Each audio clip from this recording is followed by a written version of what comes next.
सेवा करने का शुभ अवसर प्राप्त है और एकता से राष्ट्र का निर्माण होता है, प्रेम से देश का कल्याण होता है। स्नेह का दीप जलाओ आज घर घर में, प्रेम ही आज़ादी का पैगाम होता है। बहुत सुंदर साध्वी बहनें सुंदर विचार दिए। प्राणी जगत में मानव श्रेष्ठतम प्राणी है और वो दो भागों में विभक्त है, एक नर और एक नारी। दोनों में कोई बड़ा नहीं, कोई छोटा नहीं, दोनों समान प्राणी। दोनों को भौतिक विकास करने का, आध्यात्मिक विकास करने का जन्म सिद्ध समानाधिकार प्राप्त है।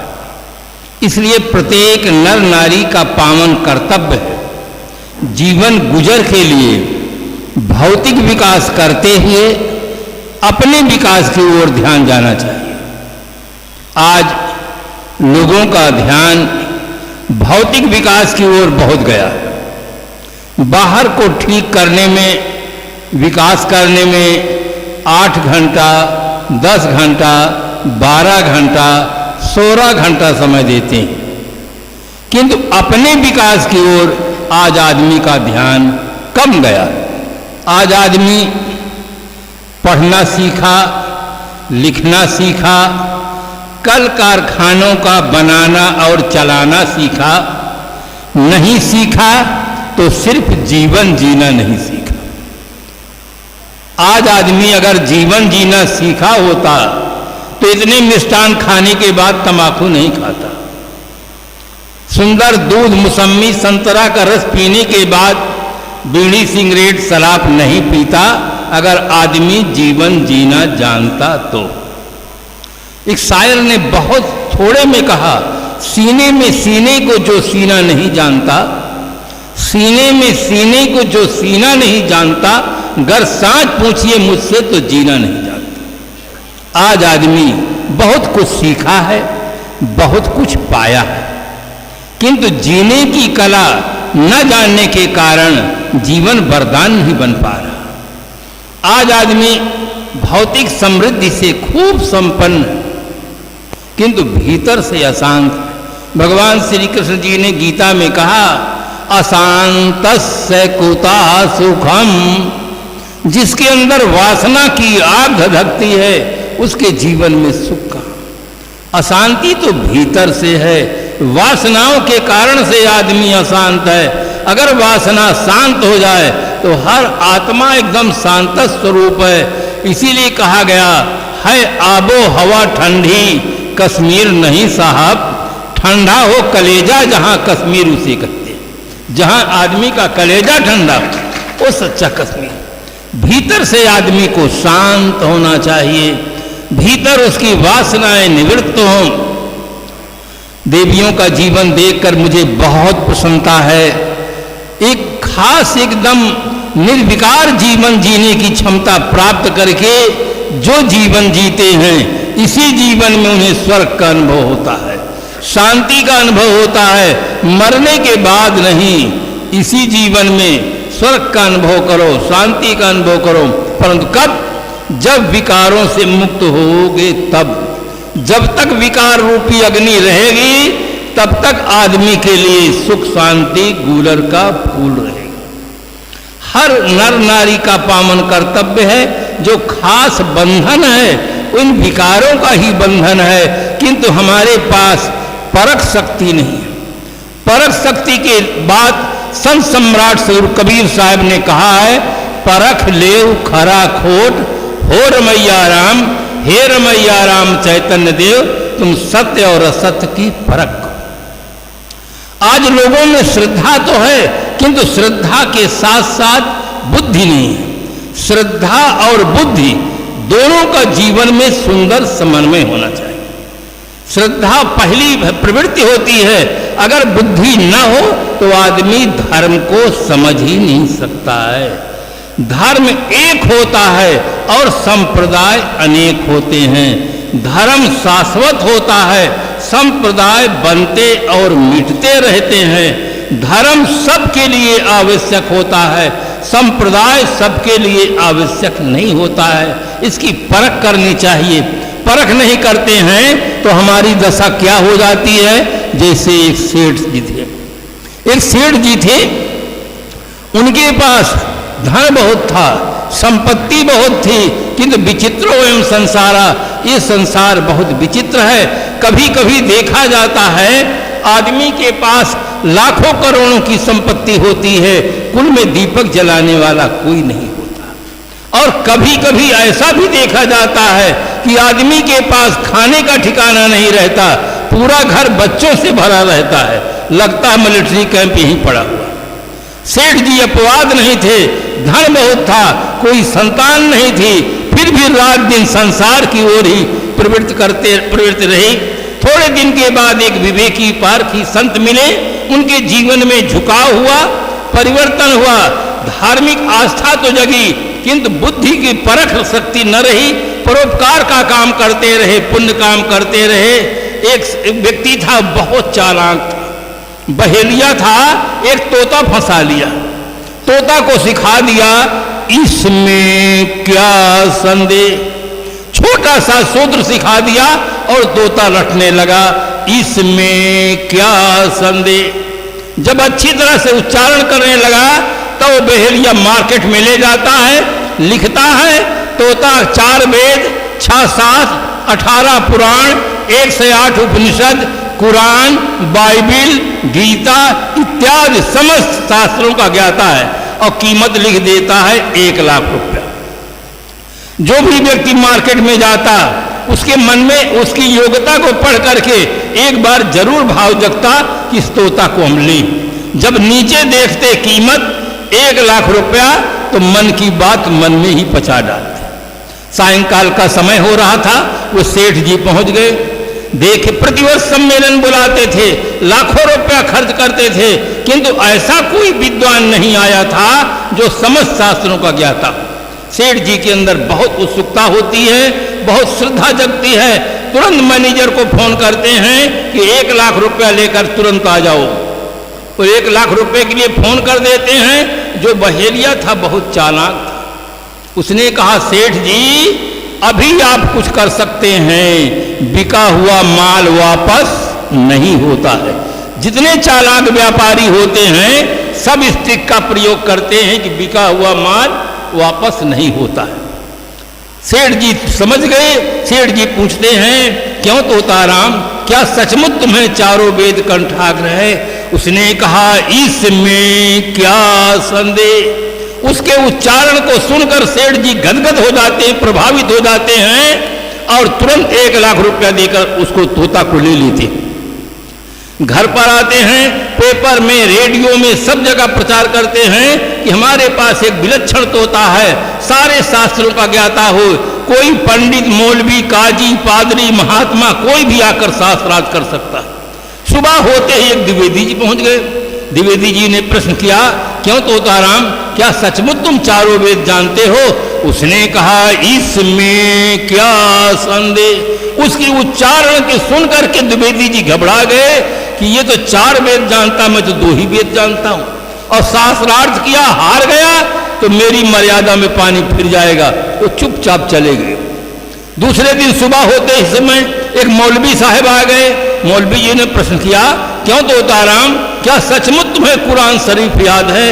उसने कहा इसमें क्या संदेह। उसकी आवाज उच्चारण को सुन करके वो भी घबरा गए कि मैं पूरी कुरान शरीफ नहीं जानता हूं। वो भी चुपचाप चले गए। तीसरे दिन सुबह होते पादरी जी आ गए। ईसाई के धर्मगुरु को पादरी कहते। पादरी जी आए, उन्होंने कहा क्यों तोताराम, क्या सचमुच तुम्हें पूरी बाइबल याद है? उसने कहा इसमें क्या संदेह। उसको सुनकर के पादरी भी घबरा गया। एक तरफ वेद जानता है, एक तरफ कुरान जानता है, एक तरफ बाइबल जानता है। अब सेठ जी के अहंकार को बहुत तृप्ति मिल गई। उन्होंने कहा 1 लाख रुपया गया तो गया, जहां 4 आदमी है केवल हमारे तोते की चर्चा होती है। और कुछ नहीं होता है, पूरे नगर में सब तोते की चर्चा हो रही है। सेठ जी के अहंकार को बहुत बड़ी तृप्ति मिल गई। भ्रमण करते हुए एक विवेकी पारखी संत वहां पर पहुंच गए। श्रद्धालु समाज ने जाकर कहा कि महाराज जी, एक सेठ जी के पास विलक्षण तोता है, सारे धर्मशास्त्रों का ज्ञाता। महाराज जी पारखी थे, विवेकी थे। उन्होंने कहा ऐसा संभव ही नहीं है, एक आदमी दुनिया की सारी भाषाओं का ज्ञान नहीं कर सकता है, फिर सारे शास्त्रों का ज्ञान कैसे कर सकता है? संपूर्ण विश्व में 2792 भाषाएं हैं, एक आदमी कितनी भाषा पढ़ सकता है, कितनी भाषाओं का, शास्त्रों का ज्ञान प्राप्त कर सकता है? विश्व विभिन्न विचारों का केंद्र है, अनेक प्रकार की भाषाएं हैं। महात्मा ने कहा हमें संदेह है, ये सही नहीं हो सकता है। कहे महाराज जी आपके मन में संदेह है तो आप चल के परीक्षा कर लीजिए। उन्होंने कहा मैं जरूर चलूंगा। महाराज जी को आते देखकर सेठ जी उठकर खड़े हुए और प्रणाम करते हैं। कहते भगवान आप कैसे दर्शन दिए? हमने सुना है कि आपके पास एक विलक्षण तोता है, सारे शास्त्रों का ज्ञाता है, हम भी कुछ पूछना चाहते हैं। सेठ जी बहुत गदगद हुए कि बड़े बड़े कहलाने वाले लोग आए और चुपचाप चले गए, ये घूमने वाले महात्मा ये क्या परीक्षा करेंगे? महाराज जी जाते हैं, पूछते हैं क्यों तोताराम, क्या सचमुच तुम्हें चारों वेद कंठाग्र है? उसने कहा इसमें क्या संदेह। महाराज जी के मन में भी अच्छा प्रभाव पड़ा। महाराज जी पारखी थे, इसलिए उन्होंने दूसरा प्रश्न किया, अच्छा ऋग्वेद का पहला मंत्र सुनाओ। क्योंकि पूरे भारत में नहीं, पूरे विश्व में सबसे प्राचीनतम पुस्तक ऋग्वेद है, इसलिए ऋग्वेद का पहला मंत्र सुनाओ।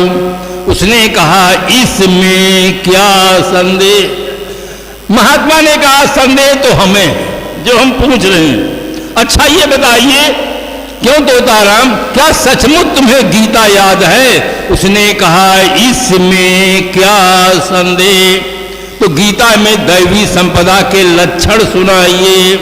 उसने कहा इसमें क्या संदेह। महात्मा ने कहा, तीसरा प्रश्न किया, क्यों तोताराम, क्या सचमुच तुम्हें रामचरितमानस याद है? उसने कहा इसमें क्या संदेह। तो बालकांड का प्रथम दोहा सुनाइए। उसने कहा इसमें क्या संदेह। 3 बार प्रश्न करने का, 3 बार नमस्कार करने का हमारी भारतीय परंपरा में बहुत पुरानी प्रथा है। जैसे शास्त्रों के अंत में कहा जाता है ओम शांति शांति शांति। 3 बार महाराज जी ने प्रश्न किया और जब से अपना जजमेंट बनाते हैं तब उन्होंने कहा सेठ जी आपका तोता तो प्रश्न ही नहीं समझता है, ये उत्तर क्या देगा? मैं पूछता हूं ऋग्वेद का पहला मंत्र, ये कहता इसमें क्या संदेह। मैं पूछता हूं गीता में दैवी संपदा का लक्षण, ये कहता इसमें क्या संदेह। मैं पूछता हूं रामायण का बालकांड का प्रथम दोहा सुनाओ, ये कहता इसमें, ये तो प्रश्न ही नहीं समझता। आपका तोता राम कुछ भी नहीं जानता है। इतना सुनते ही सेठ का चेहरा जो गुलाब के फूल की तरह खिला था एकदम मुरझा गया। सेठ जी दुखी हो गए और दुखी होकर कहने लगे क्यों तोताराम, क्या सचमुच तुम कुछ भी नहीं जानते हो? उसने कहा इसमें क्या संदेह, इसमें क्या संदेह, मैं कुछ भी नहीं जानता हूं। तब सेठ जी बहुत दुखी होकर कहने लगे कि क्या मेरा 1 लाख रुपया बेकार चला गया? उसने कहा इसमें क्या संदेह, इसमें क्या संदेह, आपका 1 लाख रुपया भी बेकार चला गया। इसीलिए सदगुरु कबीर साहब की हमें याद आती है, परख ले खरा खोट हो रमैया राम। निष्पक्ष हो करके सत्य की परख करो। हर आदमी पारखी, चींटी भी पारखी है। अगर रेती और चीनी डाल दीजिए तो चीनी को ले लेगी, रेती को छोड़ देगी। आप भी पारखी हैं, अगर सड़ा हुआ भोजन दे दिया जाए तो आप परख लेंगे कि नहीं भोजन हमको नहीं चाहिए। नकली नोट दिया जाए तो आप भी परख करेंगे। हर चीज की आप परख करते हैं। चीजों की परख करते हैं, कपड़ा खरीदते उसकी परख करते हैं, फल खरीदते उसकी परख करते हैं, सब्जी खरीदते उसकी परख करते हैं, सोना खरीदते उसकी परख करते हैं। आदमी चीजों की परख करता है, केवल दो चीजों की परख नहीं करता। अब आपके मन में एक जिज्ञासा होगी कि वो दो चीज क्या है, उसकी हम परख नहीं करते। चीजों की हर आदमी परख करता है, हर आदमी पारखी है। जीव का स्वरूप ही पारक है। पारक मीन्स ज्ञान, उसका स्वरूप ही पारक है। जीव मात्र पारखी है, किंतु दो चीजों की परख नहीं करता। आपके अंदर जिज्ञासा होगी, वो क्या चीज है? एक ग्रंथ में लिखी हुई बात की परख नहीं करता।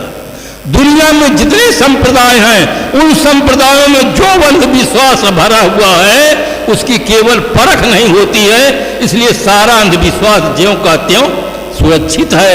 आज की इस वैज्ञानिक युग में निर्जीव मूर्तियों के सामने बकरा काटा जाता है, भैंसा काटा जाता है, और अल्लाह ताला की खुशी के लिए ऊंट को की कुर्बानी की जाती है, बकरा की कुर्बानी की जाती है। आज आदमी अपने लिखे हुए ग्रंथों की परख नहीं करता है। ग्रंथ में जो लिखा है सब सच लिखा है, जो चमकता है सब सोना होता है। बिल्कुल गलत धारणा। ग्रंथ में जो लिखा है अगर वो सच होता तो दुनिया में इतने संप्रदाय नहीं होते और इतनी मान्यताएं नहीं होती। आदमी केवल उनकी परख नहीं करता है, श्रद्धा से मानता तो है, बुद्धि का प्रयोग बिल्कुल नहीं करता। एक बार मुझे आर्य समाज में जाना पड़ा। आर्य समाज बहुत क्रांतिकारी समाज है, तमाम अंधविश्वासों का खंडन किया। मैं सुनता रहा। जब मेरा नंबर आया तो मैंने ये कहा कि आप जितनी श्रद्धा से चाहते हैं कि हमारी बातों को लोग सुने और आपने अंधविश्वास का खंडन किया है, उतनी श्रद्धा से आज आप भी सुनने का दावा रखें। मैं कहता हूं, सत्यार्थ प्रकाश में लिखा है, ईश्वर ने सृष्टि के आदि में तिब्बत देश में जवान जवान स्त्री पुरुष पैदा किया है। क्या सृष्टि क्रम के अनुकूल है? बच्चा पैदा हो तो जवान पैदा हो, और ईश्वर निराकार और साकार जवान जवान बच्चा पैदा कर दिया। तो लोगों ने पूछा कि महाराज जी, जो बच्चा क्यों नहीं बनाया? तो कहे दुनिया थी ही नहीं, तो पालन पोषण कौन करता? तो कहे बुढ़े बना देते, तो कहे सृष्टि नहीं चलती। आदमी अपने मान ग्रंथों में बुद्धि का प्रयोग बिल्कुल नहीं करता है, श्रद्धा का उपयोग करता है, और दूसरे के मान ग्रंथों में बुद्धि का प्रयोग करता है। इसलिए परख नहीं होती है। सारा अंधविश्वास ज्यों का त्यों सुरक्षित है। तीसरी बात क्या है? आदमी अपनी मान्यताओं की परख नहीं करता है, सब चीज की परख करता है। मेरे जीवन में एक घटना घटी, बहुत अच्छी है, धैर्य से सुने। मैं स्नान करके ऐसे ही कपड़ा पहने बैठा था। एक ऑफिसर आया, बैठा सामने पर, अपने मित्रों से पूछा ये कौन है? उन्होंने कहा ये साधु है। उसके अंदर थोड़ा अहम ज्यादा था कि मैं बहुत बड़ा ऑफिसर हूं और इसको लोग बहुत ऊंचे पर बैठा के रखे, हमको कुर्सी दिए हैं, इनको ऊंचे पर बैठा कर। उसने पूछा, महाराज साधु क्यों हो गए? उसकी भाषा सुनकर मुझे अच्छा नहीं लगा, मैं बोला ही नहीं। फिर पूछा, महाराज साधु क्यों हो गए? उसने सोचा कि शायद कान खराब होगा, सुनते नहीं होंगे। तो तीसरी बार जोर से बोला कि महाराज साधु क्यों हो गए? मुझे लगा बोलना पड़ेगा। मैंने कहा, हो सकता है मैं आपको सही सही न बताऊं कि मैं साधु क्यों हुआ, किंतु आप पहले सही सही बता देंगे तो मैं भी सही सही बता दूंगा। आप सही सही बताइए, आप शादी क्यों किए हैं, सही सही बताइए आप। अब तो बहुत चक्कर में पड़ गए, अब उनसे ही पूछना है। इतने शर्मिंदा हुए, चेहरे में पसीना आ गया। मैंने कहा सही सही बताइए, तो कहा सबको शादी करते देखा तो मैं भी शादी कर लिया। मैंने कहा आप ईमानदारी की बात बताइए, शादी करने के पहले आप साधु को देखे थे कि नहीं देखे थे? कहा देखा तो था। फिर मैंने कहा साधु क्यों नहीं बन गए? सही सही बताइए, ईमानदारी की बात करिए। जब साधु आप देखे थे, साधु क्यों नहीं बने? शादी करते देखे तो आप शादी कर लिए, साधु देखे साधु क्यों नहीं बने? ईमानदारी से बताइए। अब तो एकदम चुप हो गए। मैंने कहा मैं बता दूं कि आप शादी क्यों किए? तब तो वो और बहुत घबराए, इतना घबराए कि चेहरा एकदम पसीना पसीना हो गया। उनके मित्रों ने पूछा कि और कुछ पूछ रहा? कहा बस बस अब कुछ नहीं पूछ। आदमी अपनी मान्यताओं की परख नहीं करता है कि हमारी मान्यताएं सही हैं या गलत है। सुख का केंद्र बिंदु बंधुओं शरीर नहीं है, सुख का केंद्र बिंदु आत्मा है। अगर आत्मा शरीर से निकल जाए तो ये भीतर वाला अगर निकल जाएगा तो बाहर वाले को आग लगाकर फूंक देंगे या जमीन के अंदर दफना देंगे या पानी में छोड़ देंगे या स्थान विशेष में रख देंगे, चील गीत का हुआ खा जाएगा। बाहर वाले का मूल नहीं है, मूल है भीतर वाला। अगर भीतर वाला न रहे तो इस शरीर को कोई चला नहीं सकता है। मंदिर के भगवान भूखे रह जाएंगे और गिरजाघर में प्रार्थना कौन करेगा, मस्जिद में इबादत कौन करेगा। अगर भीतर वाला निकल जाए सब काम ठप होगा, चाहे राज का हो चाहे समाज का हो। महत्वपूर्ण है भीतर वाला। लोग भीतर वाले को नहीं जानते हैं, इसलिए भीतर से अशांत है। भीतर वाले को नहीं जानते हैं इसलिए भीतर से अशांत है। अब भीतर वाले को जान ले तो अपने आप में तृप्त और महान है। इसलिए हर आदमी को जानना चाहिए कि जीवन क्या चीज है और जीवन का लक्ष्य क्या है। और जब तक कोई सद्गुरु नहीं मिलेंगे, संत नहीं मिलेंगे, ये बंधन के जाल को, वाणी के जाल को कोई परखाने वाला संसार में नहीं है। इसलिए जीवन में सद्गुरु की, संतों की, सती साध्वी देवियों की बहुत जरूरत है, जो निर्विकार जीवन जीते हैं, पवित्र जीवन जीते हैं। आज उनकी बहुत बड़ी आवश्यकता है। आज उनसे दूर रहने के कारण से आदमी का कितना गिरावट आई है। आज आदमी लाचार हो गया है, नसबंदी के लिए, ऑपरेशन के लिए, रूप के लिए। अगर हमारी सती साध्वी बहनों की संगत करते, संतों की संगत करते तो उनको आज यह दिन नहीं देखना पड़ता। सरकार का अरबों रुपया बेकार नहीं जाता। डॉक्टर बंधुओं को बिना काम का काम नहीं करना पड़ता। अगर त्याग और तप में जीवन जीने वाले संतों की बंधुओं पहले संगत करो, जिससे आपको जीना आए निर्विकार जीवन, पवित्र जीवन जीने की सुंदर प्रेरणा प्राप्त करो।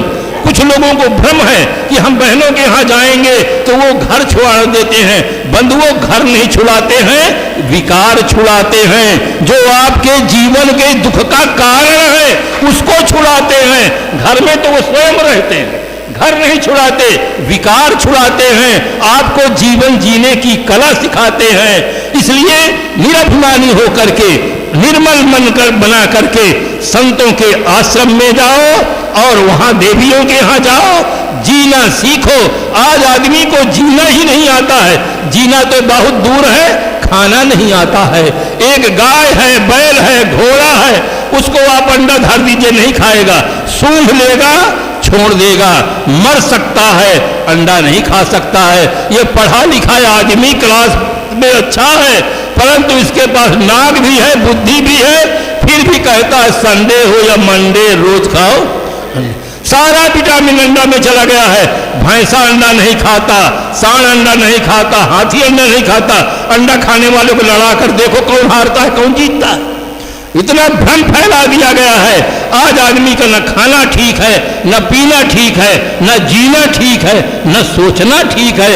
इसलिए आज निर्विकार जीवन, पवित्र जीवन जीने वाले व्यक्तियों की आप संगत करें, जीवन जीने की कला प्राप्त करें और अपने जीवन को सार्थक बनाएं। इन्हीं शुभकामनाओं के साथ मैं अपनी वाणी को विराम देता हूं और आप सबको, उपस्थित सज्जनों को, देवियों को, साध समाज की ओर से बहुत बहुत धन्यवाद देता हूं कि इसी प्रकार से संतों के प्रति सुंदर भाव रहे, देवियों के प्रति सुंदर भाव रहे।